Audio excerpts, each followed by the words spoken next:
Good evening, good evening, good evening. How unusual for me to not see my smiling face smiling back at me in the middle of the screen this evening. You are live on StreamYard. We are pretty much wherever we've put ourselves, and we're not alone tonight. You might be alone, but you're not alone because we're with you. And we're not alone because we're together. And you know why? Because we are better together. Tonight, it is our second webinar. I'm going to regret labeling the numbers on these webinars, aren't I? Because one day they'll be in a series. Number 28 million will be number one, and I'll be wishing I never gave them a number. So this is number 2. However, if you want to edit that later on, Mr. Whoever's doing the editing, this is the personal independence payment webinar. So we are in inclusion, and we're also on StreamYard, but you are with the inclusion clan, and we are definitely all here tonight. I've got people on StreamYard with me. We can have up to 10 on stage. So I just thought I'd get dead excited and have loads of us. I can't even remember how many there are. I think there might be 8 of us. So we are nearly at maximum amount of people in StreamYard. I feel like some sort of StreamYard freak, just loading the stage with people. No reason other than I can, right? I can remember it. I was just looking back tonight and saying, do you remember when I couldn't even share my screen? People were like, yeah, it was last week. It wasn't really, honestly. It wasn't last week. It was last year. Not so long ago. So we are still live. We're going to be a while tonight because I've got a very important thing to talk about, and I believe, and I'm not speaking out of turn here, but I believe everybody that's here tonight has a version of this money. Yep, we are all financially better off because of this UK government. But why are we better off? And why are we grateful to the UK government? Well, the answer is we're not. No, I'm joking. We are. What is personal independence payment is the question of the night. What is it? Who gets it? What do I need to know about it? How do I apply for it if I'm going to get it in the first place? And who's it for? Like, can I have it? Is it my brother's who's having it? And how long does it take, even if I do ask for it? If I can have some money, how long does it take to get it? Where's it from? And then what do I need to do or be to get this money? I mean, free money. There's not very often that people offer you free money. So this is the question that we're asking. What is personal independence payment? I think the government asks that question sometimes as well. I'm going to stop having a go at the UK government because I know that they're very important. In fact, I might actually work with them now. So I'm going to stop it. There's no need. It's a bit like being married, isn't it? And having a go at your husband or your wife. Oh, are indoors. Or it's not big and it's not clever. There's no need for me to have a go. They do a very hard job with very difficult circumstances. And I'll not laugh the next time I say that. So let's get on to the real deal here and not talk about these UK goings on, because the government will always be the government, won't it? However, we will always be disabled. Well, perhaps I will be. And that's the answer. What do we need to know about PIP? Well, the thing we need to know is you need to be disabled. Now, there's a change. There's a change in there. There's something you need to be disabled for. If you're not disabled, go home. I'm joking. If you're not disabled, you can't have PIP. But if you are watching this and you're not disabled, keep watching, because let's remember that disability knows no discriminatory grounds. No, it won't discriminate against you. One day you might need PIP. So if you don't need it now and you don't know somebody that needs it, you never do know. So keep an eye on this, because it's a non-means tested benefit. So it means that even if you're a bazillionaire, that's not a real thing. You can't be a bazillionaire. It's not a real thing. You can, however, be a quadrillionaire. And me and Jew, who's here tonight, I think, no, he isn't. Oh, I don't know where our Jew is. But anyway, our missing Jew. We had a joke about that earlier. I can't remember it now. Well, somebody else will share with me in a bit. Jew is a friend of ours. He's not just a friend. He's not. He's a director of inclusion. So Jew, one of the directors of inclusion, was having a conversation with me about PIP earlier. And I was saying to him, it's a non-means tested benefit, which means that you can be a bazillionaire. We weren't talking about that. We were talking about quadrillionaires. and decide we want to be that too. So even if you're a quadrillionaire or a bazillionaire or just got a lot of money in the bank, I don't think any of us are heirs yet, are we? Heirs to the throne even. We're not, but we might have some money. So it doesn't matter if you've got money in the bank. Doesn't matter if you've got a full-time job. Doesn't matter if you just married the King of England. Although I think maybe his wife might be the Queen might be a bit fed up. It's still a non means tested benefit. It means you can apply for it and you can have the money if you're entitled to it. It's not to do with how much money you've got. So just remember that. Don't be coming to me and saying, can't have PIP, got £8 million in the bank. Doesn't matter. Don't care whether you've got a pound or £8 million. It's not means tested. Now I'm told that sometimes I go through things a bit quick, so people don't quite catch the breath. But if you haven't got that one yet, you really ought to go home. It's not means tested. You don't have to worry about how much money you've got. PIP, that's not DSA, not Disabled Students Allowance. We're going to be talking about that one week. It's not access to work. That's access to work. It's not that. It's not that. It's not employment and support allowance. No, that's different. It's not universal credit. Definitely not. It's none of those. It is PIP. Now, the older person's version of PIP, that's people over the age of 65. Yeah. The third age. That's attendance allowance. That's not means tested either. You can be rich and have attendance allowance. Same thing, just for people over 65. Now, the baby version of DLA, I've did it, of PIP, I already told you the answer. It's like one of those jokes, isn't it? How many people does it take to change a light bulb? Yeah, that one.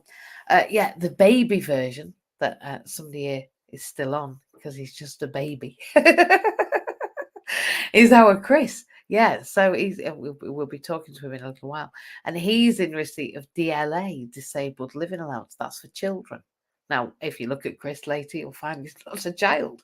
But sometimes they leave people who are just born disabled and they're like, well, nothing's going to change. Just leave him on that. So he's been on that since he was a child. And when you meet him, you'll see how long ago that was. So Chris is not a child anymore. I'm being flippant. He's not a child anymore. But some people are left on DLA. That's Disabled Living Allowance. And again, have a wild stab in the dark when I tell you. What is it? Can you remember? It's non-means tested. And if you don't know where that is, it says it just at the top of that screen there. PIP is a non-means tested benefit. I think you might have got that already. Here we are at 8:05, and I've taught you something. You've learnt something new. You've learnt that disabled living allowance is for kids, unless you're called Chris, and then you can be well old and still have it. Attendance allowance is for really old people, unless you're called Alexia. Then you get it when you just eat spring chicken. And PIP is for me. I mean, it's for everybody. It's not just for me. I mean, believe me, I want all of my PIP. I need it. If I don't have it, well, the thing is, I've got a van out there. I can't get anywhere without PIP. I'll explain this in a minute. It's all to do with my van. If you're confused now, you won't be at the end of this, I promise you. Now, it's money. As we know. How do we know it's money? I'll tell you how we know. There. Can you see? There was a picture of it. I had a picture of some money. It was in somebody's hand. Not rocket science, is it tonight? Not rocket science. And we know that that money is non-means tested. It means you can be a bazillionaire. It's intended. What's it for? What is this money for? Why is the government giving us money? Let's be honest, the government generally take it off you, don't they? They want to turn us into taxpayers and grab it all in. So why would they hand any out? Well, I'll tell you. It's because being disabled costs money. It costs a fortune to be disabled. I won't go into it now, but I can tell you now, it costs hundreds and hundreds and hundreds of pounds a month more to be disabled. And it depends on how disabled and in what way you're disabled as to what it costs. For example, I use loads more water than anybody else. My washing machine is on twice a day. My bedding gets changed regularly, so regularly that I have my water rates capped. There's another trick. There's a free one in a PIP seminar. You just got a freebie there. It's like a golden Oh, it's an Easter egg. There we are. It's an Easter egg, like an Easter egg in Walt Disney. I've just dropped an Easter egg right in the middle of PIP. I've just dropped you a water rates Easter egg. If you have a condition that means you use more water than your ordinary household, ask the water board, not called the water board anymore, but the water company, to cap your water rates. Even if you do extra washing, even if you think that you have to clean more because of an autoimmune condition, if you think you have to wash more bedding, if you think you have to wash your clothes more frequently, if you can show that your water usage is bigger than other people's, you just have to apply for it. And actually, you haven't got to prove the amount of water. You've just got to prove the condition. So send off your PIP award or your DLA or your attendance allowance award and share it with them. And they'll see that you have issues that cost more. And that's what PIP is for, DLA and attendance allowance. That money is intended to cover the additional living costs that are due to your long-term illness or disability. Now, that probably also includes my hand cycle, for example. Now, I realise that my PIP couldn't have afforded that hand cycle. It would have taken many, many months, and the fact that I wouldn't be able to do anything else except that. But that's the sort of example. Or incontinence pads, if you haven't got the incontinence service, or taxis to go places because you haven't got a vehicle, or you need to go to the hospital, or I mean, there's a myriad of things. I have to buy bottled water because I can't actually tolerate the tap water with fluoride in it. Makes me very poorly. Actually makes me very unhappy to drink tap water, and that makes me sound arrogant. It isn't. It's the effect of the additional things in the water. So all of those are additional costs that are due to our illnesses, and that's what PIP is for. So it's not means tested. You're either going to get PIP or DLA or attendance allowance, depending on what age group you're in, or you may have one and stay on it into the next age range, but it doesn't change. It's still not means tested. It's still to pay for those additional costs, and it consists of two parts. It's a game of two halves. No, it's got two parts, and you may or may not be entitled to one or the other or both. And I'm entitled to both at the enhanced rate, and we will move on to that. And importantly, and this is one that I've had for the last 30 years, bores me to death, it's not whether you work or not.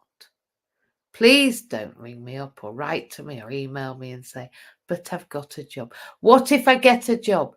What if? Now, that is a question to come on to later when we do have a conversation, but PIP is not removed or prevented by work.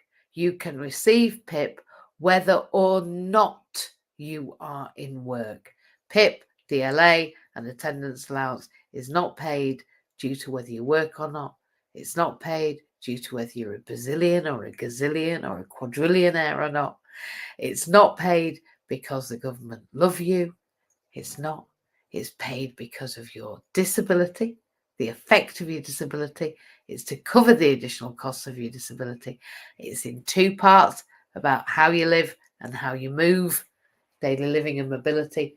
And you can receive it whether you're in work or not. And if you are working full time and you have a disability and you don't receive PIP or DLA or attendance allowance and you haven't applied and you're worried about it, honestly, you are entitled to apply. Doesn't mean you're going to get it.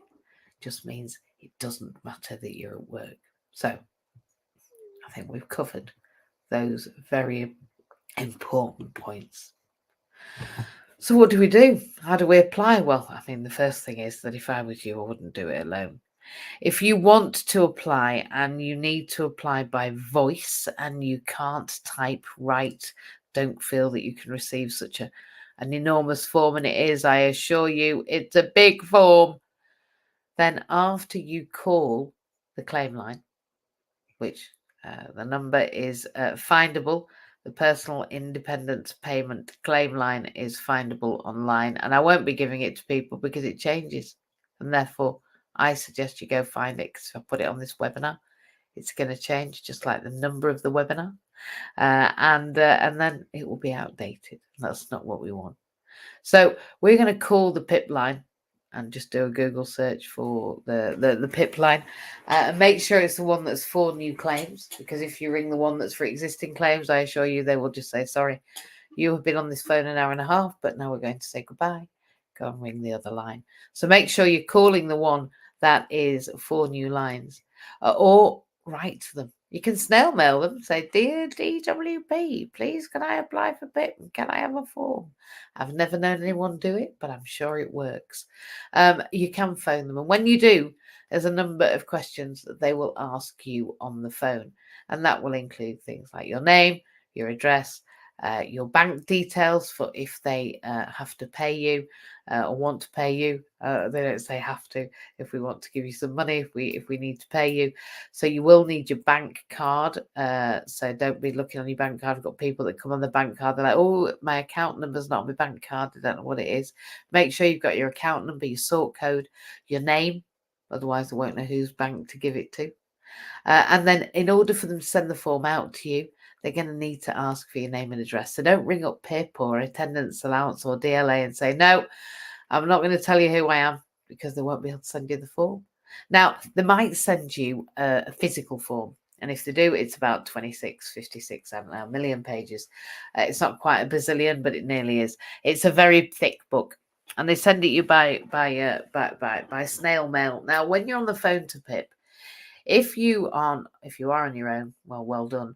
But if you aren't on your own, the person that's with you will probably ask PIP if you can fill it in electronically.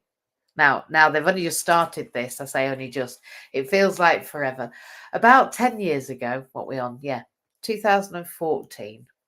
There we are, 10 years ago. About 10 years ago, I got very, very frustrated with PIP because many of the individuals that I supported were dyslexic. So when we applied for PIP and we got the snail mail letter, the big form, even when I helped them fill it in and I did the scribing, it was still a very big form for them to read, a very big form to scan in, and an awful lot of handwriting, an awful lot of hours, an awful lot of effort. And I knew that we could, halve it by having an electronic form. And what I'd been doing is I'd created a Word document with all of these headings we're going to go through. And this is a very good idea if you're doing it alone. And we're going to go through those headings in a minute.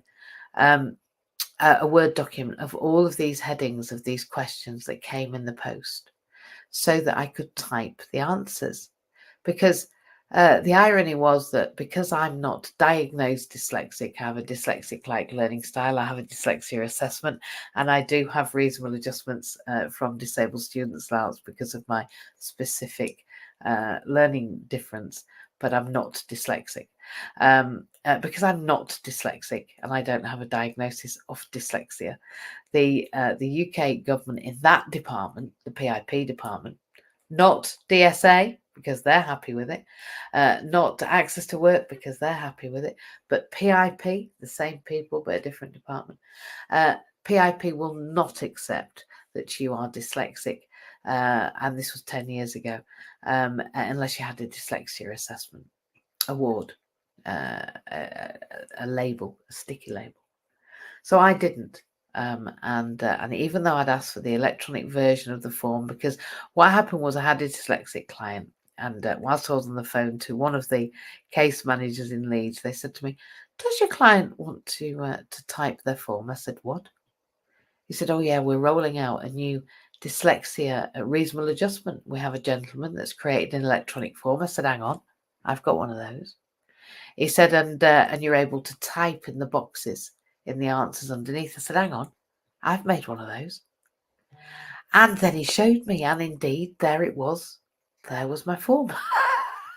And he had this electronic form, and he said, can I send you this form? It was pretty much the same, literally. There was no heading, there was no but letterhead, there was nothing. It was just a Word document. And he said, shall I send you this Word document? I said, yes, please. So he sent me a Word document, and he said, the only thing is you can't fill it in because you're not dyslexic. Sorry? He said, no, your client needs to fill it in. I said, yes, but they're dyslexic. He said, yes, and you're not. I said, no. He said, so you can't use it. I said, hang on. So I wasn't very confused. I was very confused about that. You see, I think my client needed me to do the typing whilst they did the talking, and then we would put it together and that would get that in. I thought that was logical. Now, actually, they have rolled that dyslexia reasonable adjustment out nearly, almost 10 years. Research takes about 10 years to go from research to practice, and we are 2025. We will be at that 10 years. We're 2024. We're just heading there. And what they've done is they've taken that original dyslexia form, they've turned it into another form, and they've put it online. It's actually become the access to work form 2, or a version of it. They've used the same sectioning, and you can save within the sections. Now, the good thing is about the PIP version is that at the end of saving it, you can get a PDF version. So whilst you're filling in this online form, so when you phone, when we make the phone call, hello, can we have the form? We can say, long story short, hello, we are in this area, Scarborough, Sheffield, Wales, Cardiff. Are you rolling out the electronic version of PIP? Well, in some areas, they will literally say, well, yes, we are, but we're going to have to give us an email address for us to send it. You really? I'm going to need to say, yeah, you are. Sorry, I'm being sarcastic now. They'll say, we need an email address so we can send you it. And we'll need a telephone number so that you can have two-factor authentication. Now, we're still at the situation where in order to help you with an electronic form, we can't help you with an electronic form. Because it is still sent to you, and it's two-factor authentication. So if you are working with somebody working with your PIP form, you're going to have to be willing to fill in the two-factor authentication, let them in, type it. Really, nobody should be in your electronic form except you. However, if you are dyslexic, we understand, or autistic, or ADHD, or blind, for goodness sake, maybe you do need a scribe. And in that case, then you will be completing that two-factor authentication. And you're not telling me the government don't know that for some people, it's just not possible for them to type it there themselves. So there are reasonable adjustments, and you can get an electronic version or a paper version of your form back. That was a long way through, and the form can come electronically or by email, but it can. And if you can get the how your disability affects you by email, get it, because believe me, you want to. You can upload your evidence, which we'll go on to in a little while, up there easily, much more easily. You can go and edit your answers. You can type them. You can ask somebody else to type them for you if you happen to have a husband, a wife, a mother, a brother, a child, well, anybody. Just drag somebody off on the street, come up, type for me. I'm joking, by the way. Don't do that. It's not a good idea to drag strangers in off the street to fill in your PIP form. It won't work for a start. They're too busy. So don't do that. But if you do want somebody to help you, then you will have to do the two-factor authentication, or have them sat next to you with your computer scribing for you. Or you can have that form by mail, and I have filled in hundreds and thousands of those forms. Not hundreds and thousands, as in the little sprinkles, but hundreds and thousands of the forms. I think I probably have filled in thousands of them. And when that form is filled in, you are invited to add evidence, and there is a myriad of evidence that needs to be added, and we will be going on to that in a later webinar. We won't be going into the intricacies of evidence and the ways to go through the 3 stages tonight. This is just, what is it? Well, we've already run through it at the beginning. What is it? How do we apply? What is it not? How do we get there? What are the criteria? And then once they've received that, and they have a look through your evidence and everything that's been answered, and we'll go through those questions, then you will be able to attend a health assessment. It says if required. It pretty much is always required, pretty much, unless you have a form from your doctor, which is obtainable because you have been told you have likely less than 26 weeks to live. If you've been given a life-limiting diagnosis and a time frame on that life limitation of 6 months or shorter, then you'll be given a form by the doctor, which means your PIP is instant almost. You'll be paid that PIP within 4 weeks. And I've certainly helped that happen for people. The doctor just signs it to say you are life limited, and then you get an enhanced rate, actually a special rate, PIP, a special rate. But be sure, if you survive beyond those 26 weeks, you'll be removed from that special rate because it's only for terminal patients. And when you do ring for your form, they will ask if you are somebody who is whose life is limited by 26 weeks or less. And that's the reason they're asking that. Is not because they're being, oh, look, you've only got half a year to live. That's not it. They're doing it so that they can speed through the application on what they call the special rate for people who are not expected to live longer than that 6-month period. And that's really the only time that you're not going to be going for a health assessment, or there is one other time that you won't be going for a health assessment. And that time is if you have a practitioner, a professional, a specialist, a teacher, a social worker, a psychiatrist, any specialist like that, that is speaking up on your behalf, and they are working with the DWP carefully in terms of making sure you are safe. So if you are being safeguarded, or your situation is deemed to be so difficult that an assessment is not in your best interests and in fact could be a risk to you or other people, then that will be another reason why you are not assessed. That is so rare, though. I've had 2 people in the whole of my welfare benefits application time, which is, let me think, 19, there we go, so that's a long time. That's at least 2 years, being 21. I was 19 when I began filling in welfare benefit forms, and believe me, this has been 2 people in that time have not had a health assessment because of a risk to themselves or other people. So be expected to have that health assessment. Now, sometimes they're face-to-face, but more than often times now they are on a Teams call, and you are better with somebody with you. Now, if you have a family member and you ask for them to speak on your behalf, sometimes those PIP assessors, those attendance allowance assessors, those DLA assessors don't really take kindly to people speaking up for you.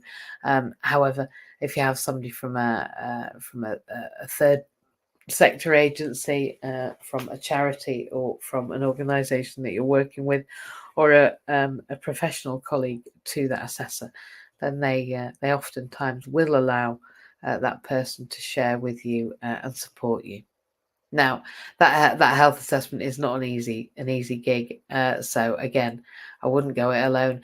CAB, who I mentioned and alluded to earlier, you can also phone them and say, I've got a PIP form coming. I'd like to fill it in, and they will telephone you and go through these questions that I'm going to go through with you over the phone, and they will write down verbatim what you say to them. So that verbatim means word for word. They will write down word for word what you say for them, and then they will send you that, and they'll even send it off in the form if you ask them to. So they can do that with you, so you can get an auditory form of what you want to say when you fill the form in over the phone with CAB. But they don't advise you. They don't advise you. They just take what you say. They may help you with a couple of framing the questions, but they are there just to take the information. And then once you've had that assessment, you filled in the form, it's gone off, you've had this assessment online or face-to-face, or they've come to the house, you have to wait for the decision letter, which will tell you whether you're awarded PIP and at what rate. Actually, that's not always just the truth, because sometimes the person that's speaking up for you, for example, myself, may get a call, will get a call, definitely will get a call from a nurse. And usually at the end of that conversation, there'll be some indication as to whether that PIP application has been successful. It doesn't always say the rate, but it'll say that, this looks like this is going to go through. I've just got to get it authorized. So although I don't tell people, I often have an inkling a while before their PIP comes through, and we had one just the other day, that I had a conversation for 2.5 hours, actually. When the nurses do ring the specialists that speak on your behalf, they really do they really do take us apart as well. Actually, it is earnest and comprehensive, And they go through these. So let's just check. Who is PIP for? So it's 16. You've got to be 16. You've got to have a disability, and it's to state pension age. Beyond state pension age, it's attendance allowance. Before the age of 16, you got it. It's disabled living allowance. For those of you that have said those two things in your head, well done. You've now remembered all three of the non-means tested benefits that exist for disability. That's personal independence payment for adults between 16 and 65. Children up to the age of 16, disabled living allowance, unless you're called Chris and you're still on it. And over 65, unless you're called Alexia and you're actually 21 and receiving your attendance allowance. I'm joking, she's not 21 and Chris isn't a child. But we are just explaining that it's not always exactly as I say right now in this way for every case, because every case is a case by case. These are generals. And it's for those that have a physical or mental condition or disability where they have had difficulties with daily living or getting around, or both. Are we ready? Very important here. For 3 months. And expect these difficulties to continue for at least 9 months. Now, it used to say 6. To be honest, 6 is guaranteed. They want 6. Most of the assessors still talk about 6. 6 months.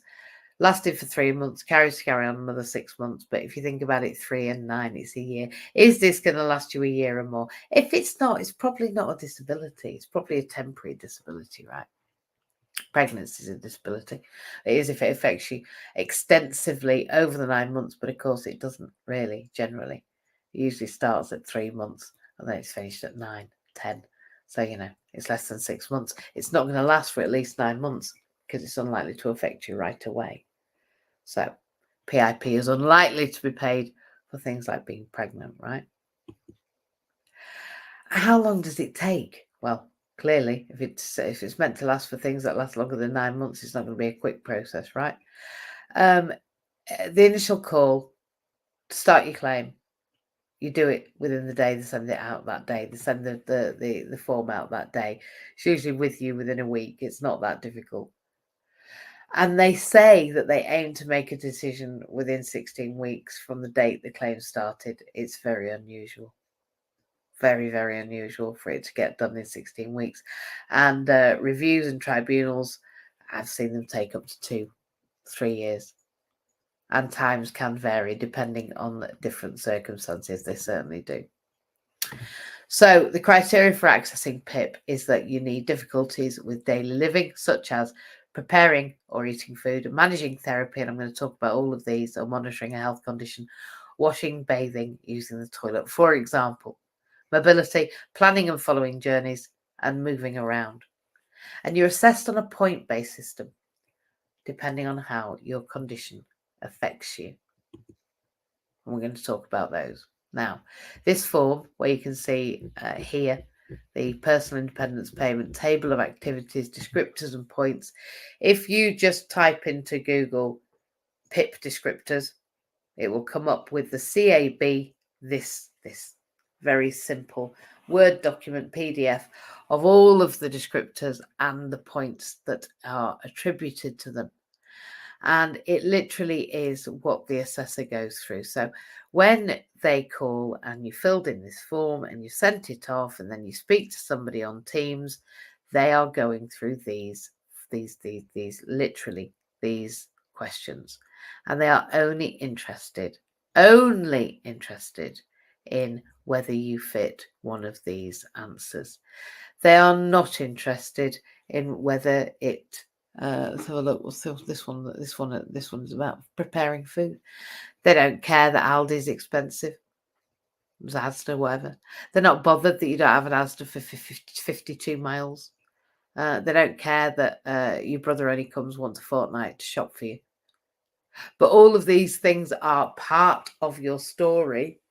They're all part of your journey. They're all part of how it is for you to prepare food. I was talking to somebody the other day who's just got their PIP, and they were asking me why they would get any points for preparing food when they can put what's made for them in the microwave. And I said, yes, but What about how to get that food into the bowl? It didn't just turn up as liver and onions casserole, did it? It turned up as very different food to the one that was in the bowl that you put in the microwave. And can you actually eat that? And even if you can put it in a microwave in the bowl, can you feed it yourself?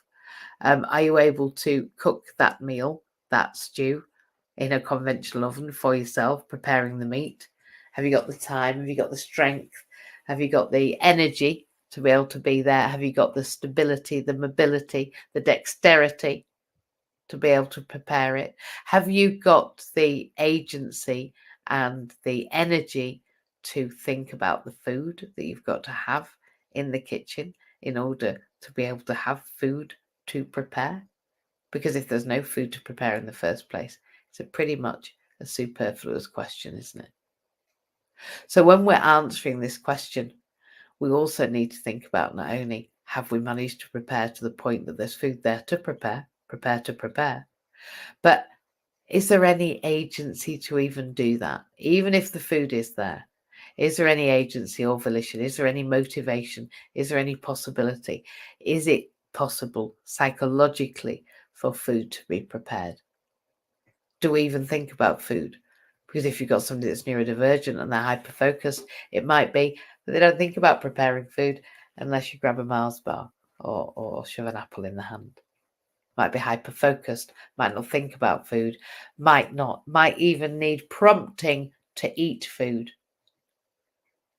to cook food, to prepare food, to think about the microwave, to even walk into the kitchen. Now, if somebody just needs prompting, reminding, come on, time to have something to eat, let's get in the kitchen, that's 2 points. And I'm telling you that points mean prizes. It says 2 at the end. You'll see the points. So let's just look at it. So this one is all the descriptors, the activities, and the points, and we're going to go through them all. This is preparing food. So number 1, and there's 12, and these all get points, and points mean prizes. Can prepare and cook a simple meal unaided. All those things are required. The cooking, the preparing, the shopping, the knowing what to eat, the deciding, the portioning, the knowing how to cook it, the doing it right, the turning things on, the timing it, all of that, sequencing it, can do that. If you can do all that without any help from anyone, you get no points. It's really unlikely if you're disabled that that's the truth. It's very likely, actually, that you might need an aid or an appliance to prepare or cook a simple meal. That might be, I don't know, a chopping board with a spike on it where you stick your potato, so you can actually chop your potato with one hand, perhaps. Thinking about Christian, thinking about Trey right now. Needs to use an aid or appliance. Now, the thing is with these, you can only get one of them. So you can't get 2 points for B, 2 points for C, 2 points for D, even though all those are true. Maybe.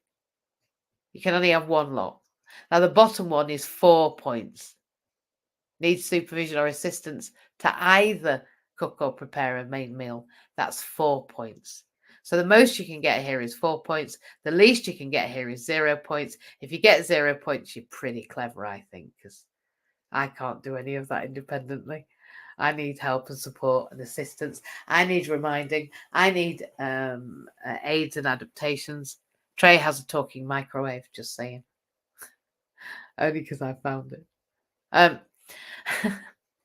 So he would get 2 points for being able to say, he needs prompting. Also, he needs an aid or appliance, but actually needs supervising or assistance to either do any of the other. Of course, Trey would get 4 points there. I'm not picking on anyone, but, Trey would get 4 points.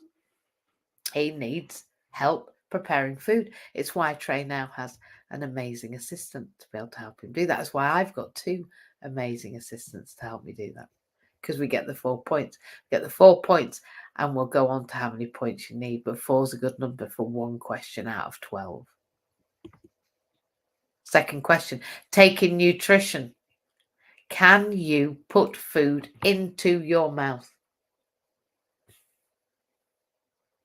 If you can, and you've got the propensity to, and you've got the agency, and you've got the energy, and you remember to, and you've got the motivation to, great, well done. Then you'll get no points because you can take nutrition unaided. But I'd be pretty surprised if you experience a disability and you don't have any element of anxiety or depression. And it will surprise me very much if at some point during that journey of being ill, there hasn't been a point in time where eating hasn't been a difficulty. For me, it was after hospital. I found it very difficult to take any nutrition. My stomach was so small, I couldn't eat any solid foods. I was on liquid food. I was on little ice cubes of mushed up food. And eventually, I was encouraged to drink 40 sips, they were called. And then the gluten dairy free one, which are little drinks. And my nurses, 24-hour nurses, used to come and literally every few minutes, you can have a sip, just take a sip, just a few minutes since you've had a sip, prompting me to take nutrition. And I was just under 6 stone, so I had to be prompted. I was very, very poorly. At that point, I would get my 6 points because I needed assistance to manage that therapeutic source. Often they would have to, when I was in the nursing phase, lift the straw to my mouth so that I could just sip those drinks throughout the day. So we can move between these points. However, we need to be talking about our worst possible day. So if we're thinking about, do we need nutrition, and we're applying for PIP and we're thinking about whether we're entitled to it, if these things happen more than 50% of the time, so 50% of the time I couldn't bring myself to drink these drinks, I couldn't lift my head off the pillow to take a sip, I certainly couldn't think about doing it. If that was happening more than 50% of the time, then I was due those 6 points because it was regular, repeated, and the majority of the time. And they're the things that they're going to be asking. How often does this happen? How frequently? And to what extent? And we always talk about the worst possible day because we can't predict, right? When we're unwell, we can't predict whether that worst possible day is going to be today or tomorrow, today or tonight even. So taking nutrition. So it might be that if you still need prompting to take nutrition, there's another 4 points. Or a therapeutic source such as the Nutri-Drink, those drinks I'm talking about, there's the 2 points. So it might be at this point you've got 4 points, you know where you are, you'll be scoring yourself. Remember, you can only have one lot. It's either 2 or 4 or 6 or 0 if you're really clever. And if you're able to take nutrition unaided all the time, well done to you. Good on you. You get no points.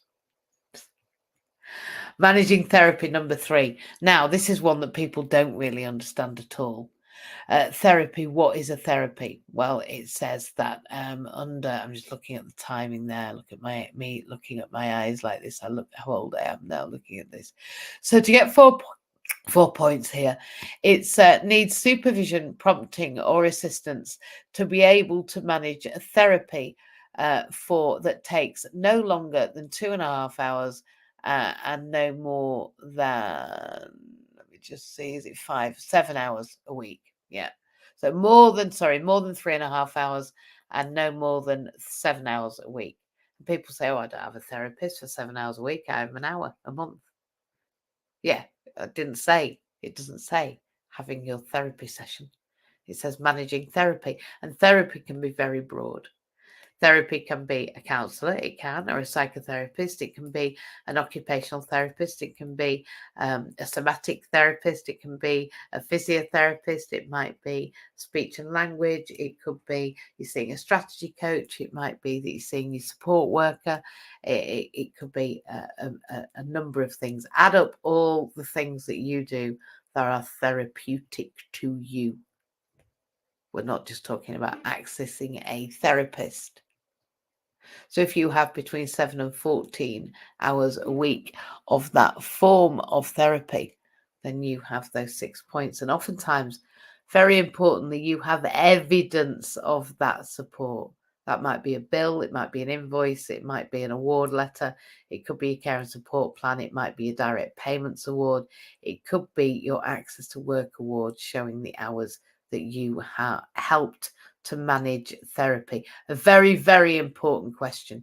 A very, very important answer, and one that people really don't often get any points for, which is great for me, because when a PIP award comes back and it's been rejected and I look at this question, if that person is entitled to strategy coaching, for example, or a support worker, or they have access to hydrogen therapy, water therapy, hydrotherapy, there we go, or physio, or all of those things, this is where you can get some points, and we'll go on to what points you need. So if somebody's been said no to, but you know that they have lots of therapies and you can evidence those, this is where you're going to get some points, guys.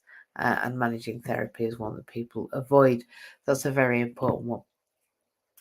Washing and bathing. It's not whether you can pick a flannel up and wipe your face. It's not. It's about how you wash and bathe, whether you wash and bathe, whether you've got the propensity, the energy, the the motivation, or capacity, capability to do that, and whether you can do it adequately, and whether you can do it for your top half and your bottom half, or just one. And it's very important to be able to describe that you can't wash your feet, for example, reaching down to wash my feet, not easy. Cut my toenails, not easy. Reaching down or round to reach behind me, not easy. To lift my hands above my head for a length of time to wash my hair, not easy, because when I put my hands behind my head, what that does is it presses into my brainstem, actually, because of the way that my hypermobility works. So I have a problem with washing my own hair, even though I can use a hand cycle.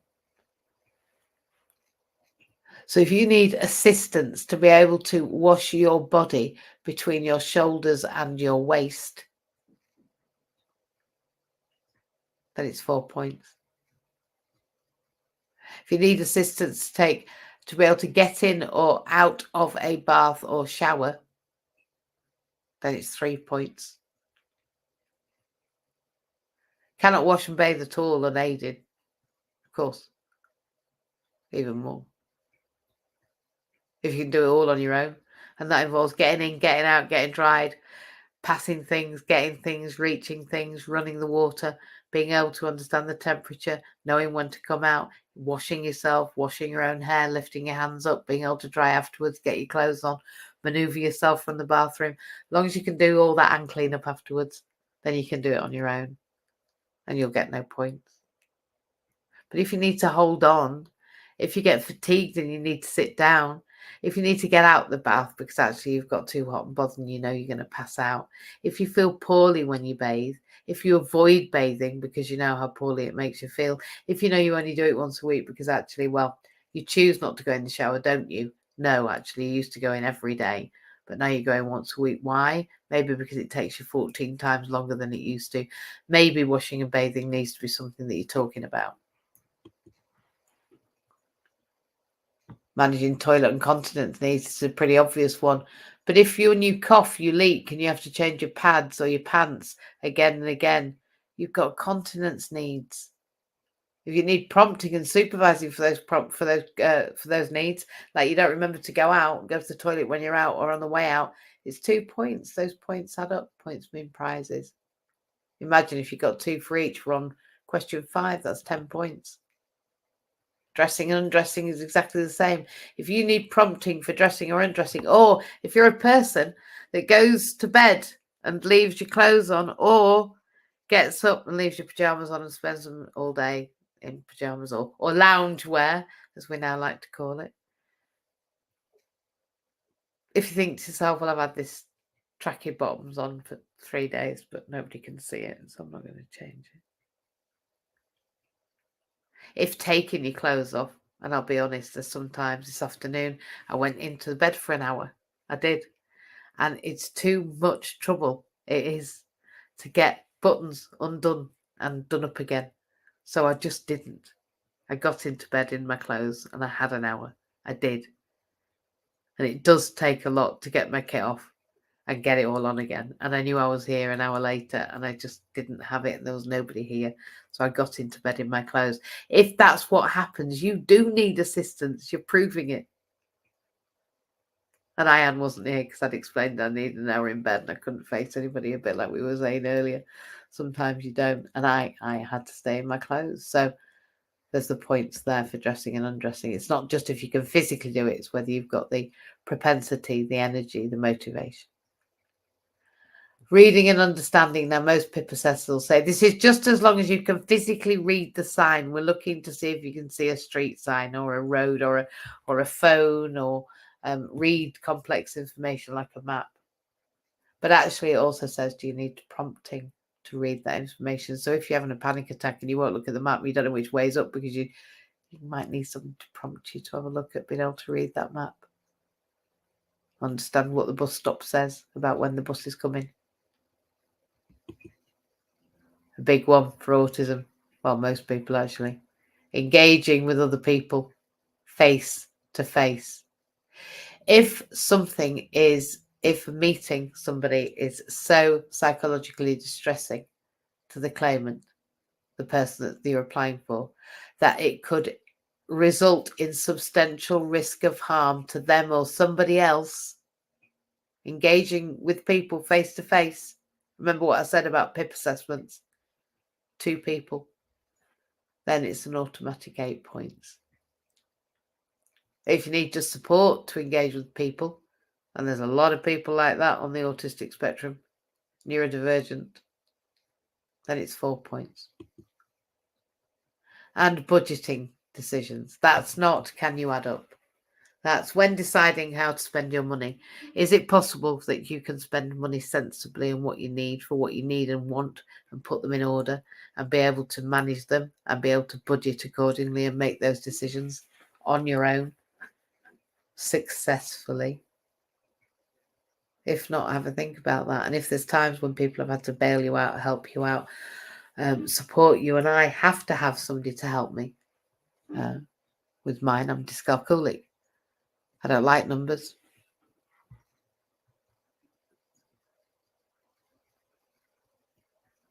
You might benefit from those points. And then a massive one, because this moves on to the mobility part, planning and following journeys. If you cannot, unaided, take any journey because it would cause you, the person applying, overwhelming psychological distress to you, then here is 10 points. If you can't follow the route of a familiar journey on your own, then it's 12 points.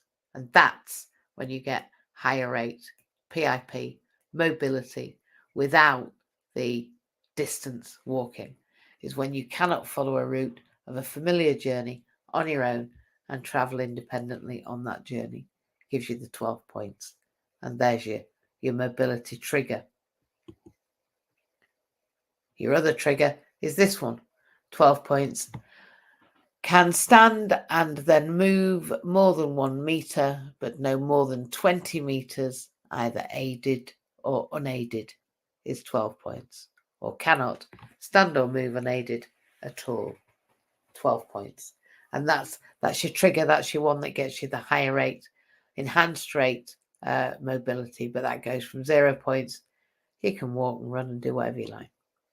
Now, I've said points mean prizes, and this has taken nearly an hour, which is a surprise. But literally, if you go back over those points, if each of them gave you 2 points and there's 12, there's 10 questions then about the daily living, preparing food, taking nutrition, managing your therapy, washing and bathing, managing your toilet needs, dressing and undressing, reading and understanding, engaging with people face to face, making those budgeting decisions.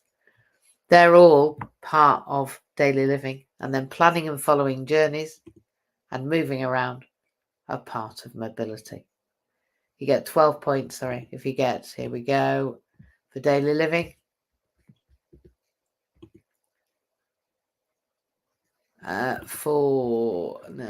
For daily living, it is 8 and 12. There we go. and for, there we go, and the same for standard, there we go. Between 8 and 12 for standard, 8 and 11 for standard, and 12 for enhanced. So points really do mean prizes. And not only do points mean prizes, but numbers mean stages. And believe me, the first stage, when you send off all of your evidence and we fill in these forms and you write it according to those criteria, I need prompting to take any form of nutrition every day, most days, at least 50% of the time. Even then, with this evidence, this can be evidenced by my occupational therapy report, which describes that I have a nutritional supplement that I am regularly reminded to take by my nurses. Even then, very often people come back with less points than we should have been attributed, either because the evidence isn't there, or because the evidence wasn't alluded to, or because the criteria wasn't written according to those descriptors. And of course, that's really easy across 12 questions. People not to even understand how it works is easy. So it's very easy for that third stage to come back and it say, nil point. Many, many, many, many, many times PIP comes back as nil point. Not because that disability isn't relevant, or not that it doesn't attract PIP or DLA or attendance allowance, but because those criteria haven't been alluded to, haven't been described, and they haven't been evidenced, and they haven't been provided evidence for. So there's a next stage. It's called a review of the decision. And as long as we put in a great statement, usually written alongside you when we help, and I'm talking about inclusion here, we have volunteers now in inclusion that are beginning to work for their accreditation. They are helping people claim, apply for, and be handheld through these processes. So please do get in touch. We are beginning that very, very, very, very early fledgling service that's absolutely required. So bear with us. If you are part of our strategy coaching teams and you have your strategy coping support through accessibility partners, then this is something that you are supported through as a given anyway, if you're entitled. So that next stage is where we ask them to review their decision. We make sure that all of the evidence is in there, and that includes getting your medical records, which we can now get for a GDPR request. So we just ask for a freedom of information request for your medical records. We get those, and then you can choose from those the evidence that you put up there. A statement from us too takes you to the second stage. If the decision is overturned, then again, they write to you and that money will come into your account. If it doesn't, then it goes to the third stage, which is tribunal. Sounds terrifying. And if you listen to what people say about tribunals, they're not nice. They're in a court of law, and people, we align that with doing things wrong. We're not doing anything wrong here. We're genuinely not. I'm aware my Mac is running out of power, so I'm hoping it doesn't die on me. I'm hoping not. Let's hope it's all right for a minute because I haven't got my cable. So then the third stage is tribunal. 98% of tribunals were upheld, which means that only 2% of tribunals are turned down. I've never been turned down at a tribunal, but then I wouldn't take anybody to a tribunal that I didn't think should be going to a tribunal. That may change in the future as I am going to tribunals with anyone that I need to, that I'm being paid to go to. And therefore, I am not choosing anymore the likelihood of those outcomes. But I would say, just don't go it alone. I really would. If there was anything I was going to say to anyone, it would be, don't go it alone. PIP is an onerous task. It's a difficult process. It's a 3-stage race, and the DWP say that they bring it back to the same starting block, so they help level the playing field, because at tribunal, all of those that should be are awarded. But if you've been trying to get PIP for 20 months and you're severely disabled, waiting for that to come, or you have had it taken away and we are helping you get it back again. I've got people waiting for triple heart bypass surgery that have been waiting 20 months for their PIP to come back again, and they are still sitting in a flat. And I'll be honest, they were probably paying some of their rent with that PIP, which is not what it's for. And now they're 20 months without that PIP. not because they're not entitled, but because they didn't have the evidence. Don't go it alone. Don't go it alone. So I hope that in this last minute, and we are literally at the hour, that's been helpful for you. I am going to leave it there. If you've got any questions, people, we have an audience with us. We've not even had a chance to talk to them. And what I'm going to do is I'm just going to have just one statement from everybody before we go, just what they would say that they'd give to one person if they were going to apply to PIP, or if they were going to, if they wanted to know one thing from their journey with PIP, just what would it be? I would say for me, before I hand over to one by one to all of the wonderful people who I'd like to say, if you can go one by one and just say who you are, how you are involved with inclusion, and what your experience of PIP is, what you would say to that person. I'm going to see if I can remove this from stage. There we go. Then I would be awfully grateful. And that will just probably take us to 10 past the hour. You've been really great. And I will go and find my cable so we don't die. I'll put my camera off and go and find my cable, take myself off the stage. So if you just want to, Christian, on mic and do that and go round each of you, I'll be back with that cable. And what you're involved for, and then anything you'd like to add for people regarding the PIP, the attendance allowance, or the DLA situation. I will move on. Sandra. Won't be long. Thanks, guys. Yeah, Chris. I'm a director of inclusion, and I've also been helped through a lot of the processes that MJ's just spoken about. I think really, MJ sums it up with "Don't go it alone." You need to know what you're doing with it. You need to know exactly how to play it.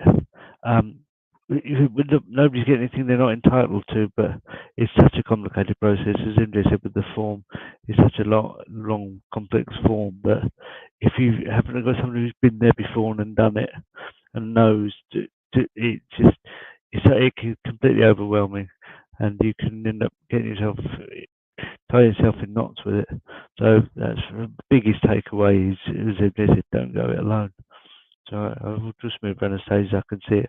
I've got Alexia next to me. Alexia, do you want to add anything?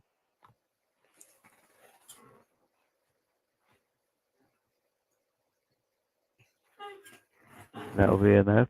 I'll move on to. Carry on. Or James, do you want to add something? Can you? Yeah, I there is no way I would go through this alone with what I experienced to get to the point of finally being successful through this. Many years ago, a friend I worked with, many years ago, when I started my first career in work, this lady I'd worked with, she said that I was entitled to this. You just have to fill in some very simple forms. But let me tell you, when them forms hit my doormat, I was like, oh my God, the overwhelm. And I am someone who has got bipolar. And I don't sleep well with this condition at all, which is another condition I have with my sleep. And it was just pretty much overwhelming when I saw the form. I was like, thank goodness I've got the coaching from the support from MJ's team, incredible people, just really. And at this moment, with this new injury that I have, I really, support I'm getting is fabulous, because I could not have gone anywhere down the route of going through that form. There's so many. When I looked at the questions, a lot of them were just very complex for me to understand. And I was getting stressed just before I'd even got onto the second page. So I would strongly recommend that you get this support from this incredible bunch of people, or else, you're going to start to lose some hair, I think, at the very least.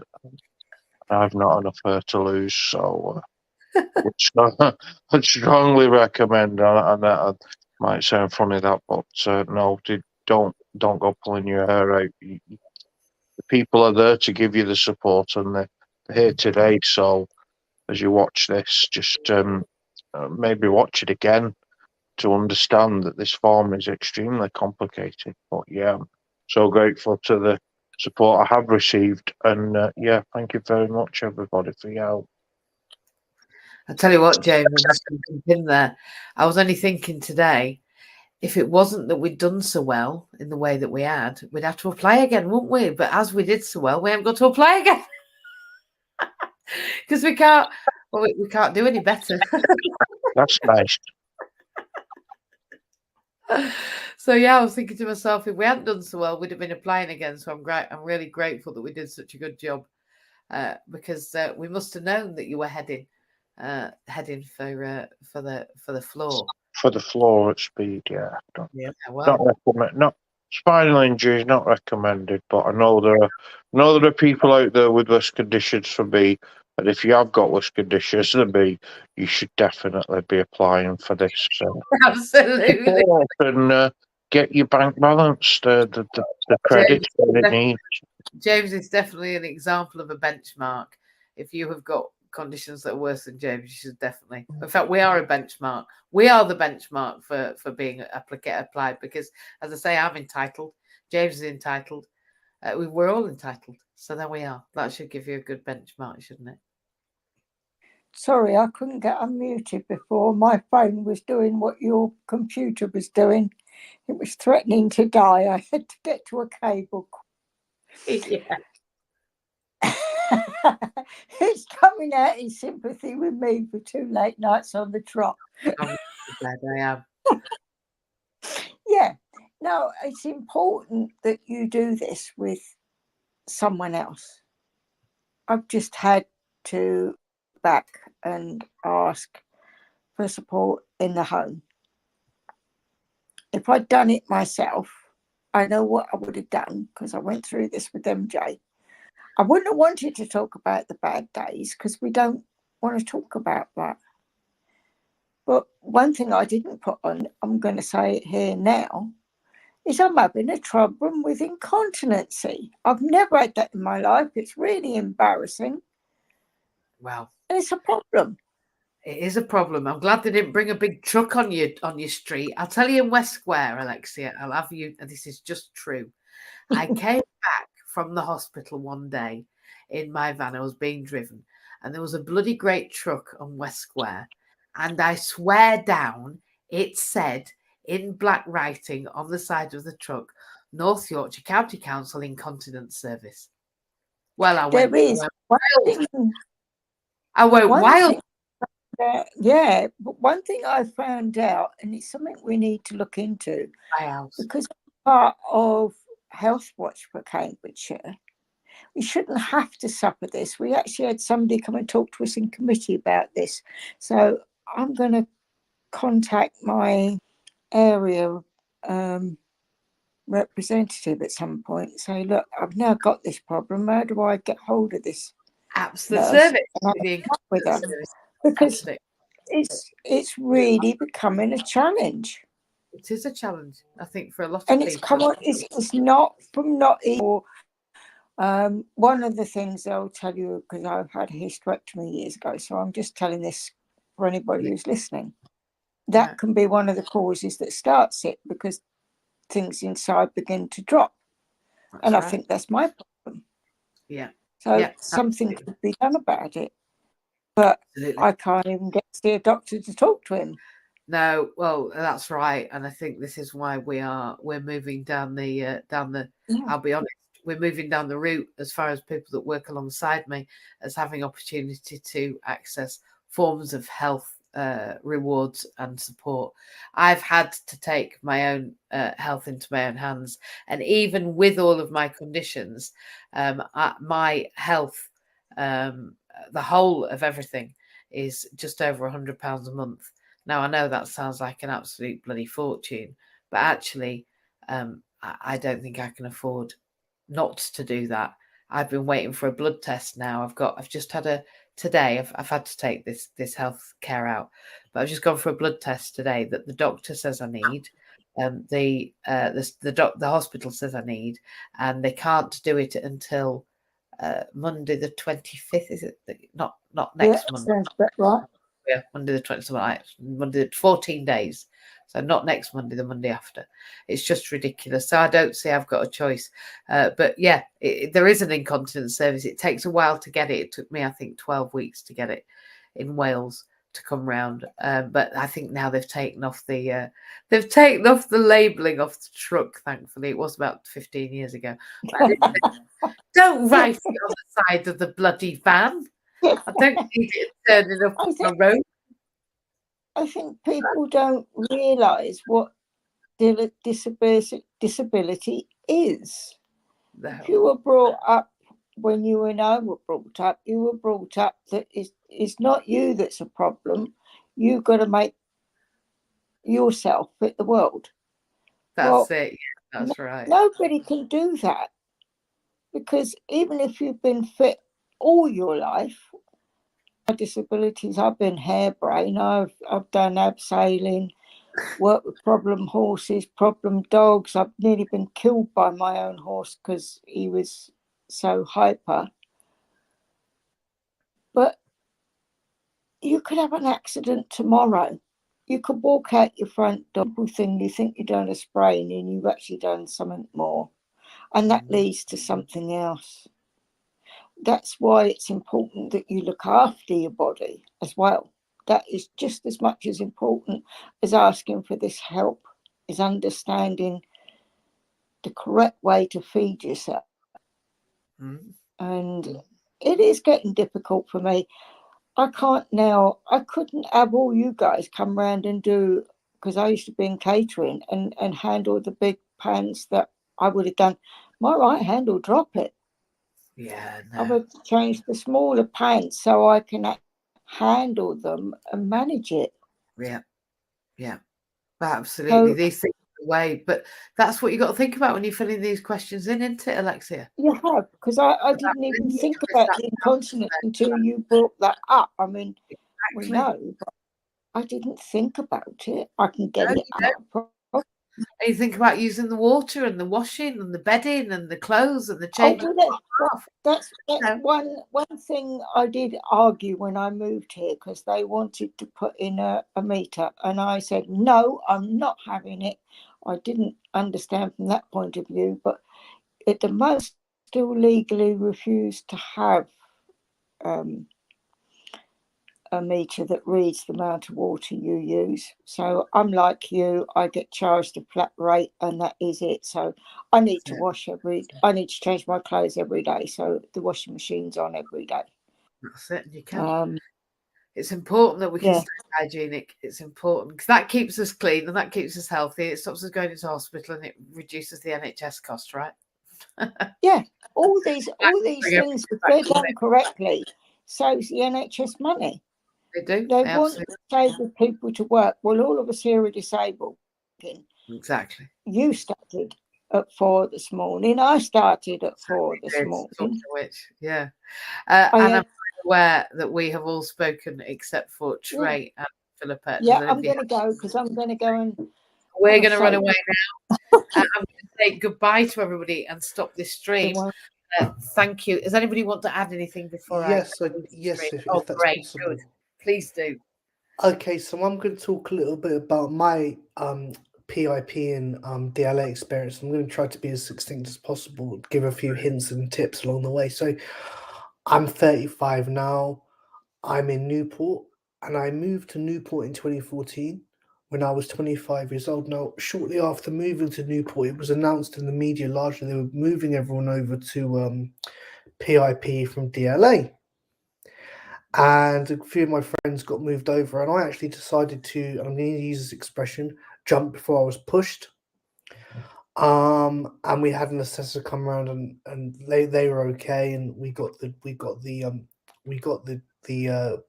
benefit. My dad helped fill it at the time. What I'm going to say to people here, a couple of tips, is it will be slightly stressful and nerve-wracking. but with inclusion or accessibility partners to help you, it'll be okay. It'll be fine.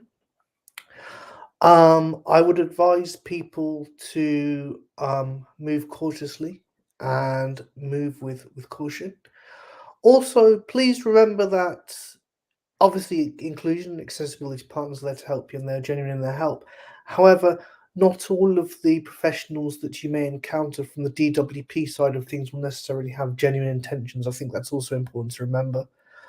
And also, when you are talking about your forms, go from your worst day. Go from your worst day.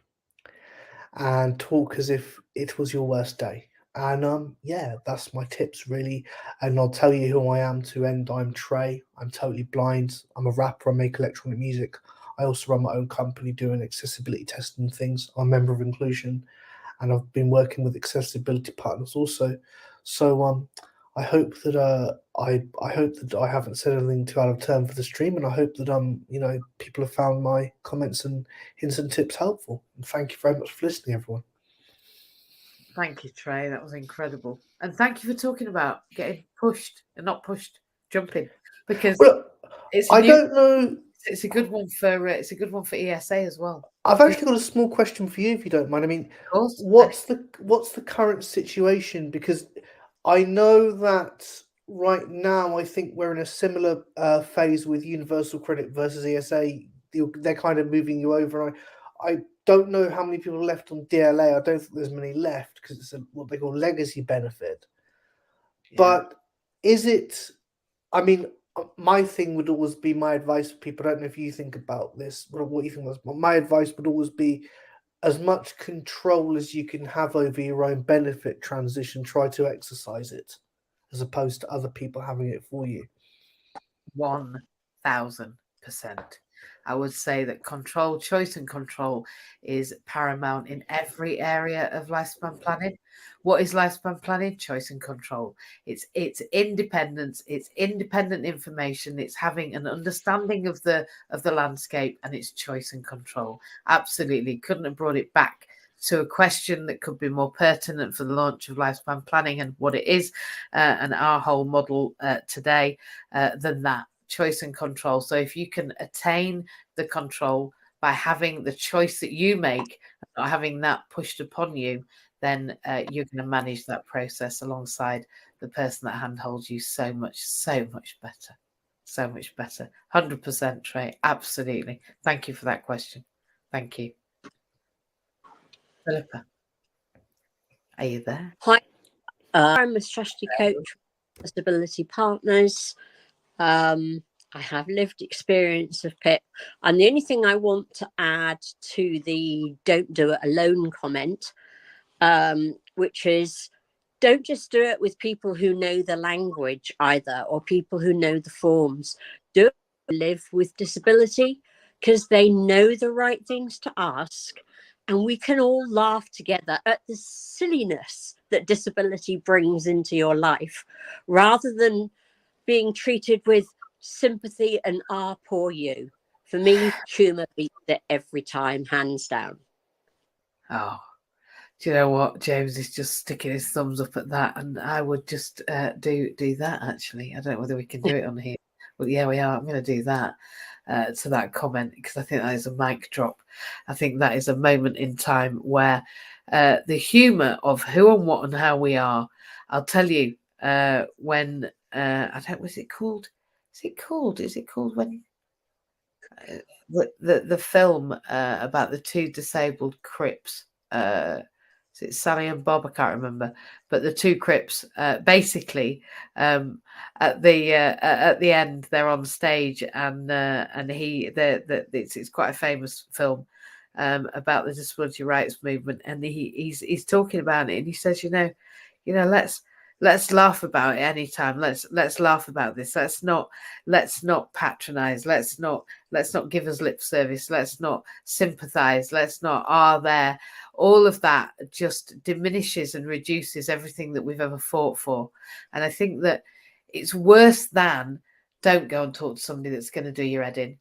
It's actually worse, because I believe that every time I tolerate for myself some form of lip service. Every time I appease people in that way, every time I don't speak up and man up in a polite way, but in a respectful and honourable way with people, when I am spoken to in that way, I allow them not only to believe it's okay, but then to continue perpetuating that crap everywhere they go. And I'll tell you this now, it's not just about me, because I can handle that. But for some people, it can put them back into their box. It can put them back into their space. It can mean that they don't want to go out to work, or they daren't ask for that next thing, or they don't feel okay to go for that interview, just with those attitudes. So I would say that the doorway not being accessible or the lift not being there is actually less damaging than some of those patronising, sympathising ways that you're referring to. So thank you again to you for bringing that up. Thank you. Because I agree, humour's got to be it. Can I just tell a quick story I feel would be relevant at this point, if that's okay? Love you too.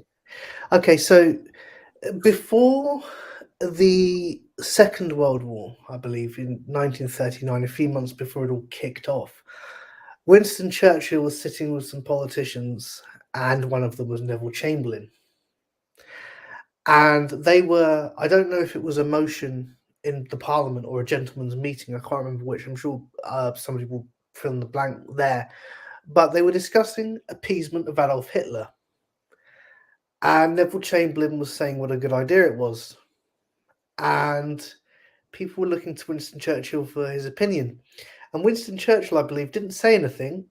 He just sat there and looked at them all and continued to look at them all and continued to look, and then basically said, no, I do not believe we should appease Adolf Hitler. So when you have someone doing this appeasing crap, take heart and take valor from Winston Churchill, and we don't appease. We don't appease because it doesn't hold any benefit to appease. Right. I just had to let the stick that in the journal museum for sure. I'll just write that one down, Chair. Thank you very much. It's true, though, isn't it? True, pertinent, and important, and powerful words. In the words of Churchill, don't appease. Totally. I think the days of appeasing are over. But I also just want to say thank you to everyone that's contributed tonight, because the fact that we're here sharing our story changes the story for thousands and thousands of people in this country. And the more that we speak, the more oftentimes we speak, and the more spaces we speak that we don't ordinarily be heard, and the more our voices are at tables that they aren't yet, the greater this country will become. So, you know, in the lines of where you've just been, Trey, we are helping this country get great as a result of the impact that we're going to make and are already making. And if anyone thinks they're not doing anything important right now, then you wait and see the result of this webinar. I want to say thank you to everybody for being here. I want to say you've all been incredibly patient. If you've watched to here, then you're going to be watching for an hour and a half. An hour and a half is actually your clinical supervision every week whilst on a social work degree. So you will have taken part in the clinical equivalent timing this week of being on a social work degree, so you can feel like I have to be when I sit one-on-one and talk about theory and practice and how we apply that in the real world for an hour and a half at a time, and then have notes to write up. So I'll let you get off 7 minutes early, and you can go and write your notes from this, and then you'll have actually taken up your clinical notes. You've done it all, and you'll have had a session. You'll understand what it is. So if you want to go into professional development, we're practicing already. For those that have been on this webinar, thank you. And for those that are watching on this webinar, we absolutely love you, and I'm just loving this one there. I love that. I've got a bit of a going on with the whole sticking my two fingers up, which sounds a bit dodgy. I think you have to do it with two lots. I don't know, but I get to do it. Look at me. I am just very dodgy. I really am. I also like doing that as well. So if you've got a bit of a dodgy thumb, it's never as bendy as mine, though. Thank you very much. I'm going to give you those 5 minutes. We've been talking about PIP. You've been in inclusion. You've been on our StreamYard. This is our webinar, and this is part of a series. And if you don't know this series, You don't know inclusion. If you don't know inclusion, you're not part of that global pandemic that we know is the only one that you want to be part of. We are better together. Why? Because I'm crap on my own. I've been Mandy Jane, and you've been in inclusion. You've all been fantastic, and I will see you all next Monday, either in the morning in MJ's house on Clubhouse, or in the evening on this webinar, or if indeed you want to come on Saturday to LinkedIn with her as well. And we're also in inclusion at 7. I'm pretty much everywhere. Omnipresent is what we are. We are that global pandemic, and we're just spreading. I can't wait until everybody is infected. Have a great week, everyone. And don't forget to write your notes. I'll be expecting them in the post.